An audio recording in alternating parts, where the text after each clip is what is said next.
The briefing room at Fort Bliss Air Base fell silent when Captain Sarah Mitchell raised her hand.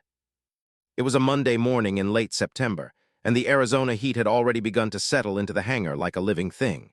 Sarah stood at the back of the room, her flight suit perfectly pressed, her dark hair pulled back in a tight bun. She had been listening to Colonel Davies explain the new training rotation for the AH-64 Apache helicopter program. 2 new pilots would be selected from the current roster of 15. "Sir," Sarah said, her voice steady and clear, "I'd like to put in my name for consideration." The room didn't explode. It didn't need to. The shift in atmosphere was enough. Sarah could feel it the way you feel a change in weather before the storm arrives. She had been flying transport helicopters for 8 years. She had logged over 3,000 hours. She had saved lives, but the Apache was different. The Apache was a gunship, a weapon. And in 2019, there were still plenty of people who didn't believe women belonged in that particular cockpit. Colonel Davies looked up from his papers. He was a large man with gray at his temples and a jaw that looked like it had been carved from stone. He had commanded this base for 4 years. Sarah had trained under 3 previous commanding officers, and each one had been supportive of her career. Davies was different. "Captain Mitchell," he said, setting down his pen slowly, "the Apache program is demanding, very demanding. We're looking for our top performers." "I understand, sir," Sarah replied. "My evaluations are in my file." What Sarah didn't say out loud was what she knew to be true. Her evaluations were better than most of the men in that room. She had received the highest marks in her transport helicopter class. She had 0 incidents, 0 complaints. She had trained newer pilots and mentored them through difficult situations. She had never once been told she wasn't qualified. A few of the younger pilots glanced at her, then looked away. One of them, Captain Derek Harris, actually smiled. Not a nice smile. The kind of smile you give when you think something is funny and wrong at the same time. "We'll review all applications," Davies said. "But I want to be clear. This program needs people who can handle the pressure. The Apache isn't a transport bird, Captain. It's a combat weapon. You'll be in hostile territory. You'll be making split-second decisions where lives depend on your judgment. I'm not sure this is the right fit for everyone." He didn't say, "for you." He didn't need to. Sarah drove home that evening feeling something shift inside her chest. Not discouragement exactly. She had faced skepticism before, but this was different. This was her commanding officer telling her, in a room full of witnesses, that she might not be good enough. Her apartment was small and neat, just like everything else in Sarah's life. She kept things organized, controlled. It was the same way she flew, every switch in its place, every procedure memorized, every decision made with precision. She made herself dinner, grilled chicken and vegetables, and sat at her kitchen table with her laptop. The email came at 10:47 p.m. It was from Captain Derek Harris. The subject line was, "Apache Program." "Sarah," it read, "a few of us are heading to McGillicuddy's tomorrow after work if you want to grab a beer. Might be good to talk about the whole Apache thing. Some friendly advice from someone who cares about your career." Sarah stared at the email for a long moment. She knew Derek Harris. They had trained together 5 years ago. He was a decent pilot, maybe a 7 out of 10. But he was also the type of person who had grown up in the military world. His father was a general, his uncle was an admiral. The kind of guy who had always known he belonged. She replied with a simple thanks, but said she had an early morning. She didn't sleep much that night. The next 2 weeks were the hardest of Sarah's career. She watched as Colonel Davies made a point of going out of his way to criticize small things. During a routine flight check, he noted that her approach angle on one landing was slightly aggressive. The landing itself was perfect by every measure, but the comment went into her file. During a maintenance review, he questioned whether she had thoroughly inspected a rotor assembly that she had, in fact, spent an extra hour examining. The message was clear. She was being watched differently, held to a different standard. On a Friday afternoon, Sarah was in the pilot's ready room when she overheard Derek and 2 other pilots talking. "My old man said the whole thing is political correctness gone crazy," Derek was saying. He didn't know Sarah was in the next room, separated only by a half-open door. "The Apache isn't a participation trophy, you know. It's the most advanced attack helicopter in the world. You can't train someone for that with good intentions." One of the others laughed. "I heard she applied for the program. Can you imagine? Mitchell in an Apache."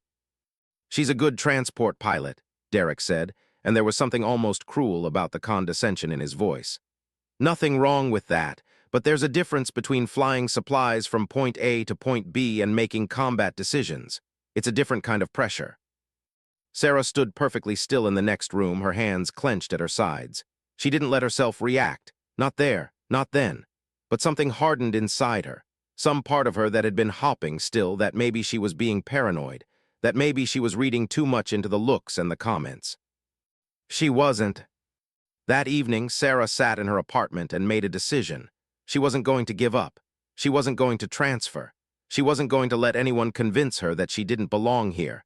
But she also wasn't going to try to convince them. Instead, she was going to prove it.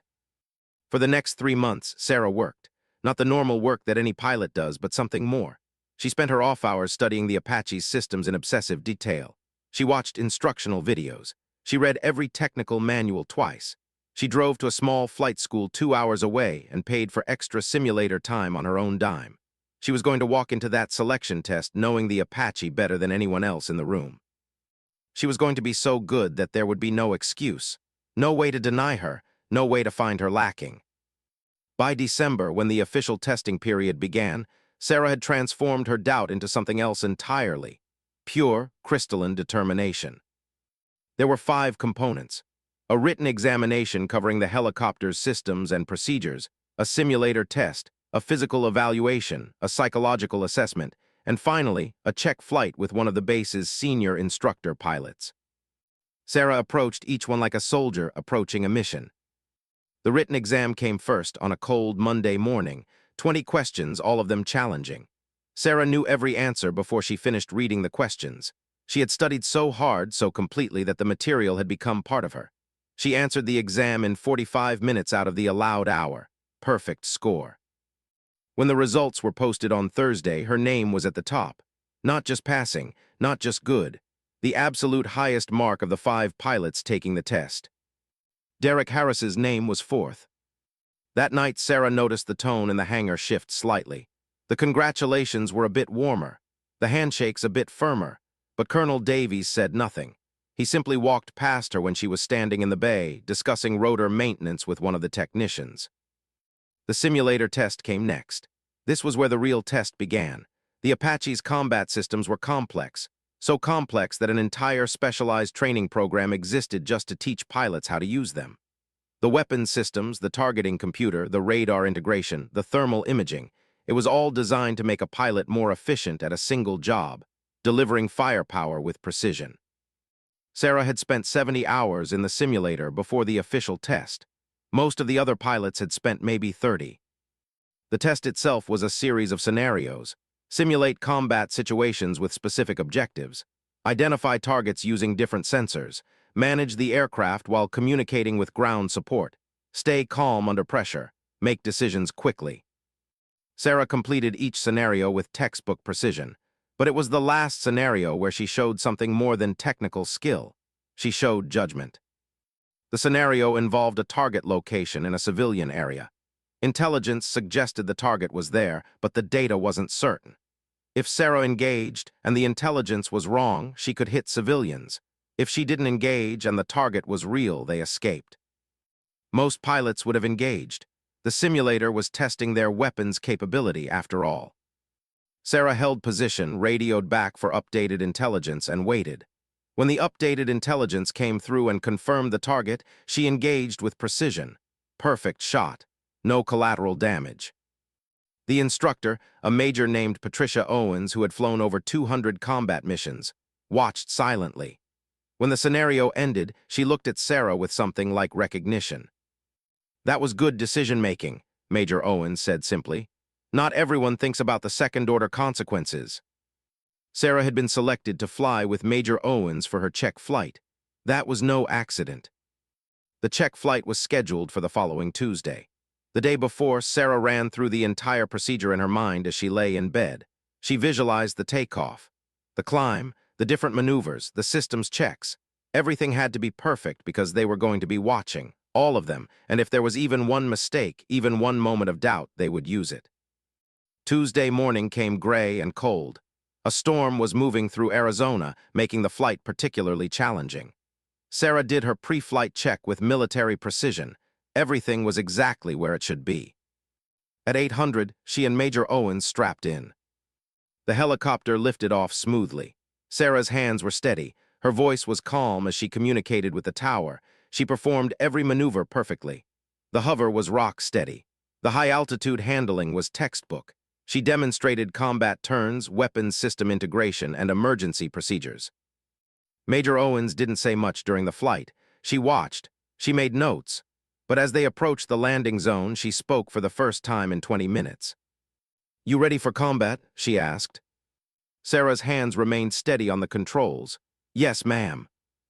"Because you fly like someone who's done this before. I've trained a lot of pilots. Some of them are good.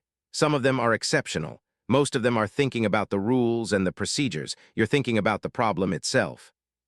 The landing was perfect, smooth as butter. "You're going to do fine," Major Owens said as they went through the post-flight shutdown. "Better than fine." That evening, the official results were posted. 2 pilots had been selected for the Apache program. Both had demonstrated exceptional performance. Captain Sarah Mitchell and Captain Robert Chen, a former fighter pilot with a stellar record. Derek Harris's name was not on the list. Sarah read the notice 3 times to make sure she wasn't seeing things. Then she went to her apartment, sat on her couch, and let herself feel the full weight of what she had accomplished. The anger, the doubt, the endless studying, it had all been leading to this moment. She was going to fly the Apache. She called her mother in Georgia. "Mom, I made it," she said. "I made the program." On the other end of the phone, her mother cried happy tears. But that night, as Sarah lay in bed again, she thought about Colonel Davies. He had looked surprised when the results were announced. Not pleased, surprised. For the next 8 weeks, Sarah and Robert Chen went through an intensive course that left no room for anything else. They studied. They trained. They flew. They studied more. The program was run by Major Patricia Owens and 2 other senior instructors, and it was designed to take already capable pilots and transform them into something more specialized, combat aviators who could operate one of the most sophisticated weapons systems in the world. Sarah thrived in it. Everything she had prepared for, all those extra hours in the simulator, all that additional studying, had created a foundation that was almost unshakable. She and Robert Chen competed in a friendly way, pushing each other to higher standards. But by the 4th week, it was clear that Sarah was marginally ahead. Her scores were higher. Her simulator performances were cleaner. Her aircraft control was slightly more precise. It was also clear that some people were not happy about this. Colonel Davies had been forced to accept the selection committee's decision, but he had ways of making his displeasure known. He would stop by the training area at odd times, watching with his arms crossed. He would make comments in briefings about how the program needed to maintain its standards. Once, when Sarah had executed a particularly difficult maneuver perfectly during a simulator session, he had simply walked away without comment. But it was in week 6 that things changed. Sarah was in the middle of a complex combat simulation when her console went dark. Not a shutdown, a crash. The entire system went down.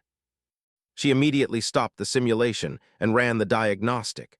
The computers came back online after 90 seconds, but that was 90 seconds of lost time in a timed scenario. The next day, it happened again. And the day after that, the base's IT department was brought in. They found nothing wrong with the systems. "Probably just a power surge," they said. "Happens sometimes. The backup generators should have kicked in faster." But Sarah knew the simulator systems better than almost anyone. There were no power surges. The backups had functioned exactly as they should. Something else was happening. She mentioned it to Major Owens after a training session. "I've noticed," Owens said carefully. "I'm looking into it." 2 days later, Major Owens asked Sarah to take a walk with her. They went out to the flight line, away from where anyone could overhear them. "The simulator issues are being caused by someone in the technical section," Owens said quietly. "I can't prove it yet, but I'm fairly certain someone is pulling the power to your station right before you start a critical scenario. It's subtle enough that it doesn't trip the automatic logs." Sarah felt something cold move through her chest. Why would someone do that? "To make you look bad," Owens said simply. "To create a reason to wash you out of the program. Sarah, I need to tell you something, and I need you to listen carefully. There are people on this base who don't want you to succeed, not because you're not qualified. You are, extremely qualified, but because your success contradicts something they believe about how things should be. What do I do? Sarah asked. We gather evidence, and we're careful, and you keep flying perfectly no matter what obstacles they put in your way. Can you do that? Sarah looked out at the flight line where the Apache were parked in a perfect row. Sleek, powerful, everything she had worked for. Yes, ma'am, she said. I can do that. Over the next week, Major Owens worked with the IT department to install a hidden camera in the simulator room. They didn't tell anyone, just set it up and waited. It took 3 days to get the evidence they needed. The person pulling the power was Captain Derek Harris. He had access to the technical section because he had been working with the mechanics on his own aircraft systems training. He would slip into the simulator room when he thought no one was watching, reach behind Sarah's console, and briefly disconnect the main power line. Then he would walk away, and Sarah's system would crash. When Owens showed Sarah the footage, she felt something crystallize inside her. This wasn't a misunderstanding. This wasn't normal competitive pressure. This was sabotage. This was someone actively trying to destroy her career. What happens now? Sarah asked. Now, Owens said, we report this to the base commander. Colonel Davies was brought into the meeting. So was the base's Inspector General and Derek Harris's commanding officer. The evidence was presented calmly and professionally. The video, the technical logs, the pattern of sabotage. Derek's defense was weak. He claimed he was just working on the technical systems, that he hadn't intentionally caused the crash, that it was all a misunderstanding. No one believed him. Derek Harris was removed from the training program. He was reassigned to a different base. His career, which had once seemed so assured, was effectively over. A young officer with every advantage, with connections and family name, had destroyed himself with a few minutes of bitterness. But as Sarah watched him pack up his things and leave, she didn't feel the triumph she had expected. She felt something more complex. She felt sad for him for all the potential he had wasted. But she also felt certain about one thing: she had made the right choice. She wasn't going to let anger and doubt drive her decisions. She was going to keep flying. She was going to keep learning. And she was going to be the best Apache pilot the base had ever seen. The remaining weeks of training passed in a blur of progress. Sarah and Robert Chen graduated from the program on a bright March morning. They stood in the base auditorium in their dress uniforms as the training class was recognized. Their instructors called them to the front. Major Owens shook their hands. You two are going to do great things, she said. I hope you remember this training when things get tough, because they will get tough, but you've got what it takes. After the ceremony, Sarah stood outside the auditorium, still in her dress uniform. Her mother called from Georgia, and they had a long conversation about how proud she was. Her father, who had passed away 5 years earlier, would have been proud too. Sarah thought about that for a moment, about all the people who believed in her. It made the obstacles seem smaller. Colonel Davies did not approach her after the ceremony, but he didn't need to. Sarah had already proved what she needed to prove. The deployment came faster than she expected. One moment she was training at Fort Bliss, and the next moment she was on a transport plane headed overseas. The base in Kandahar was hot and dusty and nothing like Arizona. It was worse. It was real. Her first combat flight was on a hot June morning. She was flying wingman to an experienced pilot named Captain James Morrison. The mission was a close air support operation. Their job was to fly above a section of the valley where U.S. troops were pinned down by enemy fire, and if the situation got worse, to provide fire support. As they lifted off, Sarah's hands were calm, but her heart was racing.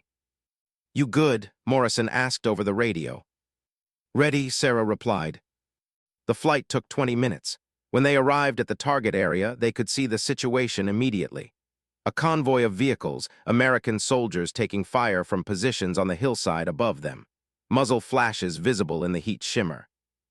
Ground commander requesting weapons support, Morrison said. We're cleared hot. Morrison took the first pass. His targeting system locked onto a group of enemy positions, and he released a Hydra rocket pod. The weapons roared away from the aircraft. Down below, the hillside erupted. Direct hit, the ground commander reported. Thank you, Apache flight. Sarah was on the next pass. Her hands moved through the targeting sequence with the precision she had practiced thousands of times. Weapons system online, thermal imaging showing heat signatures, target lock, radio check. cleared hot. She pressed the firing button. The helicopter bucked slightly as the rockets left. She watched them streak down toward the target. Impact, success. For the next hour, they made 3 more passes. Each time, the enemy fire diminished. By the time Sarah and Morrison headed back to base, the ground forces had fought their way out of the worst of it. "Good work down there," Morrison said as they approached the landing zone. "That's a solid first flight." But Sarah knew it was more than that. That was her first combat mission. That was her doing what she had been trained to do at the highest level of pressure when people's lives actually depended on her performance. And she had been perfect. The weeks that followed were a blur of missions.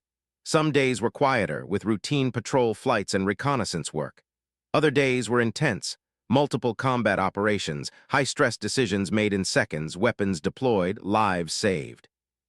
Sarah flew with different pilots. She flew lead sometimes and wingman other times. She learned the terrain of the valley the way a farmer knows his fields. She learned to read the thermal signatures, to understand the enemy's patterns, to make decisions in the seconds between spotting a target and the moment of engagement.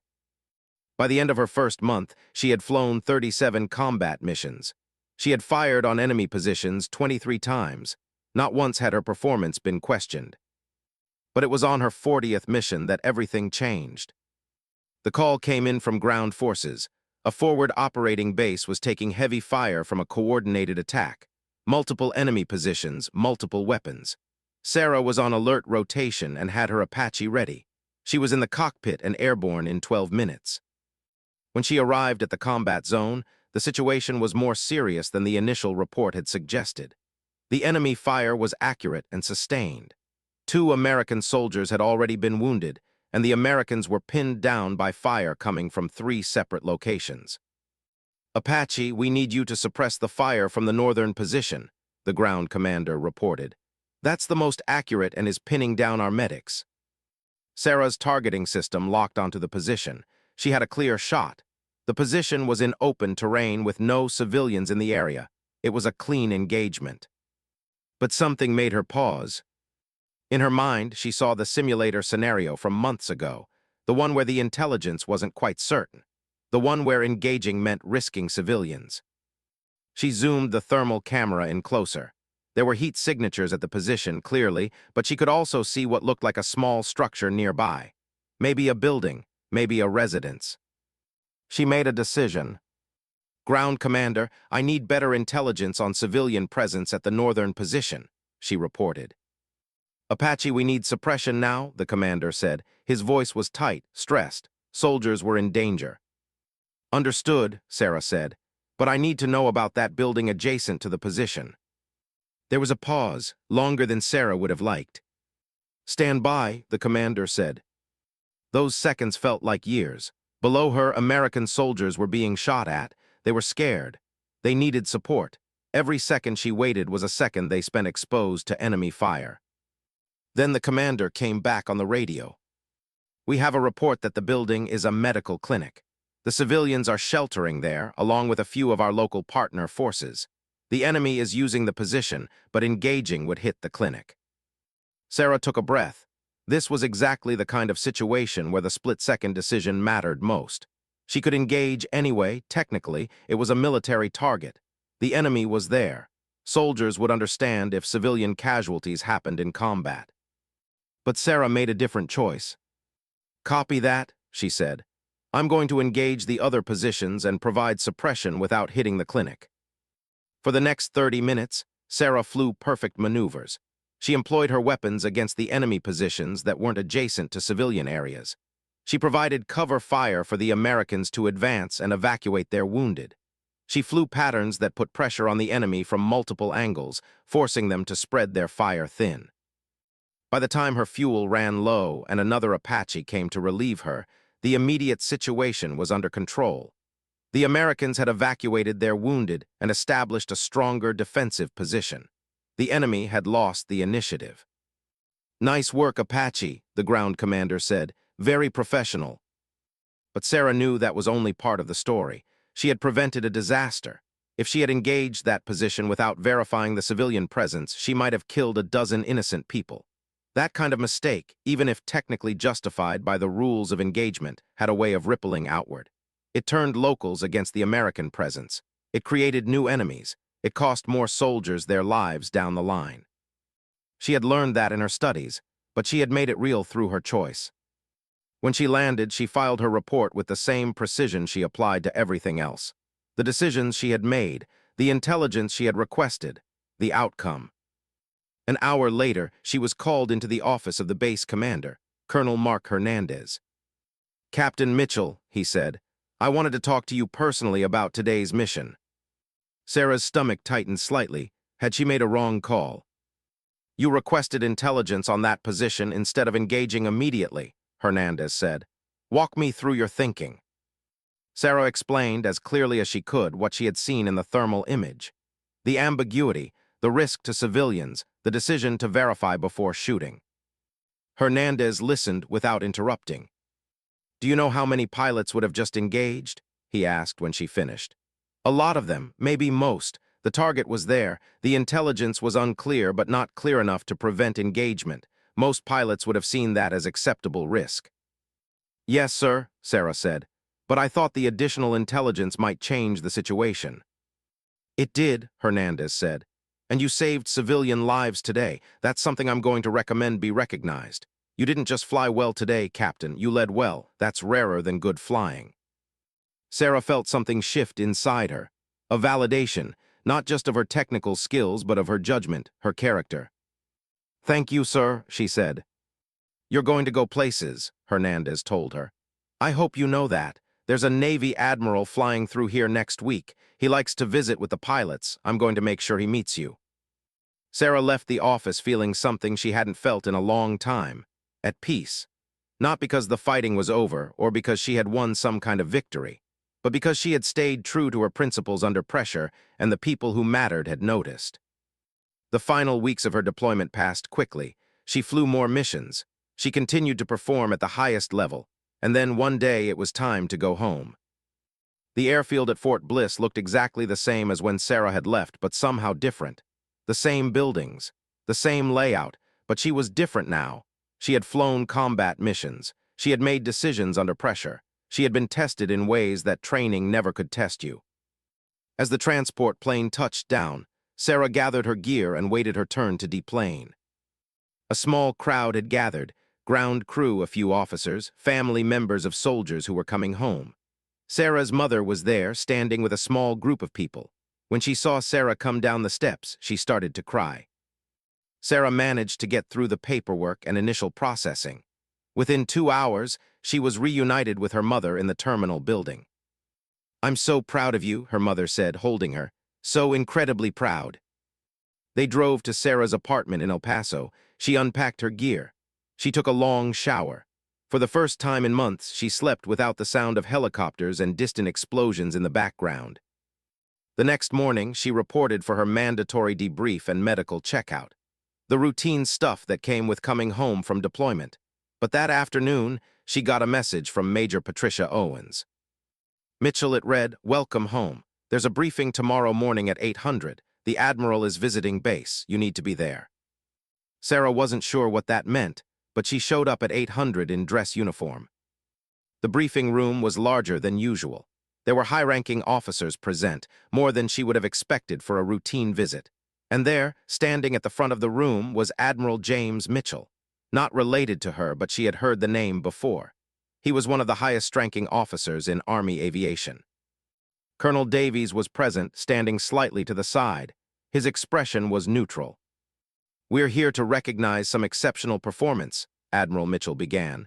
"I'm going to let Major Owens explain." Major Owens stepped forward. She looked directly at Sarah. "Captain Sarah Mitchell graduated from our Apache pilot training program 6 months ago," she said.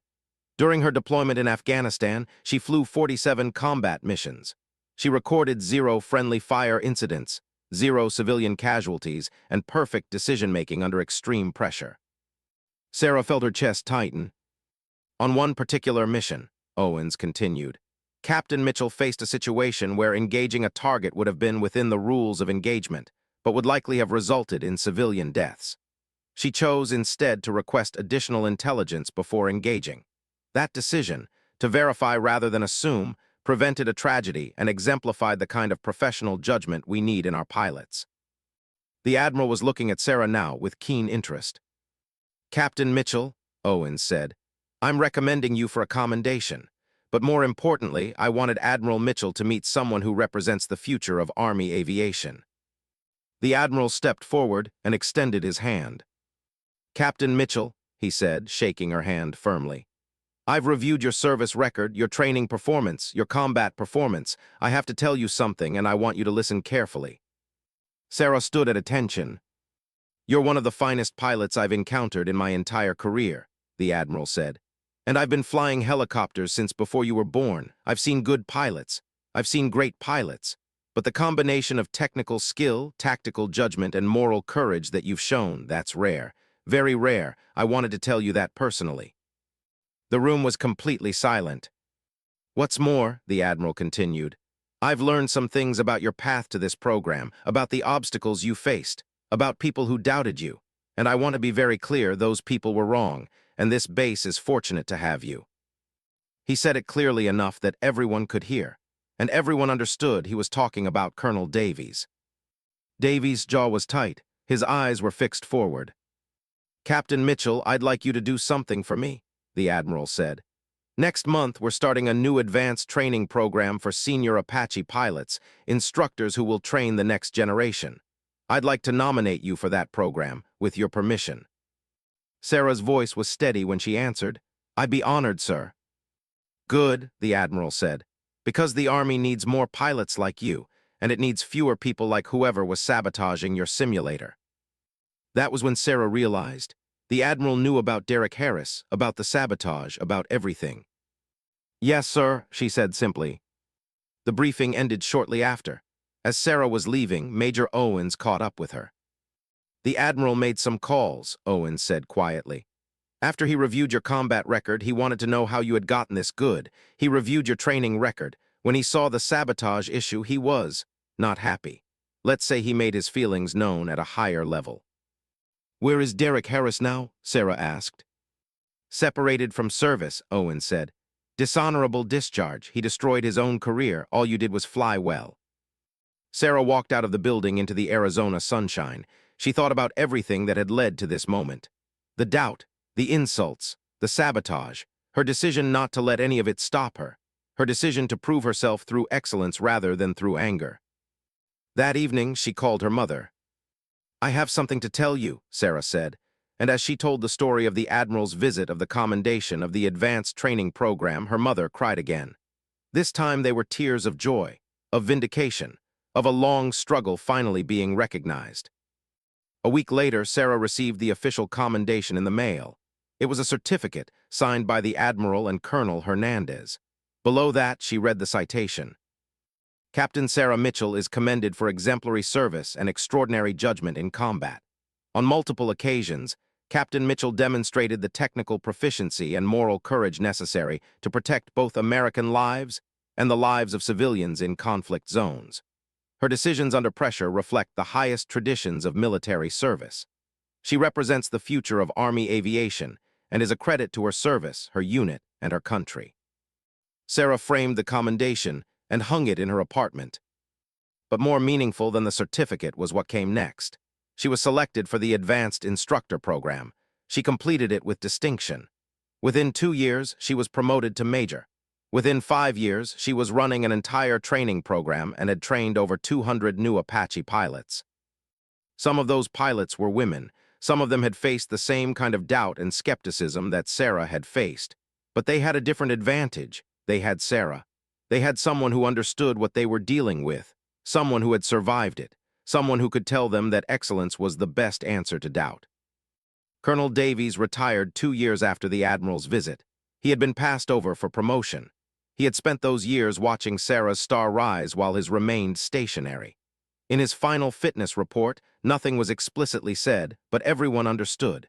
He had tried to limit someone based on her gender, and it had cost him his career. Sarah didn't celebrate his retirement. She didn't feel vindication in seeing someone fail.